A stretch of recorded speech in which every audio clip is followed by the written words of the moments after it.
తెలుగు మిత్రులారా, మోదీ తాతగారు మాటలు మీరు విన్నారు కదా. చంద్రబాబు గారు, బ్రదర్ పవన్ కళ్యాణ్, ఇది మనమే చేయాలి, మీరే చెయ్యాలి. చంద్రబాబు గారు, బ్రదర్ పవన్ కళ్యాణ్,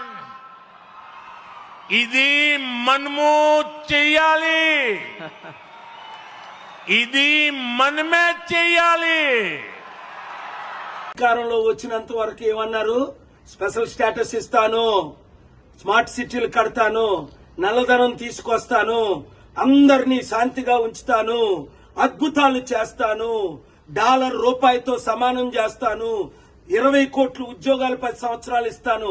ఆ మాటలన్నీ మర్చిపోయి 2014లో వచ్చినప్పుడు మనకి మట్టి దీపము, ఇప్పుడు వచ్చినప్పుడు పవన్ కళ్యాణ్కి ఆ విక్కీ టాబ్లెట్.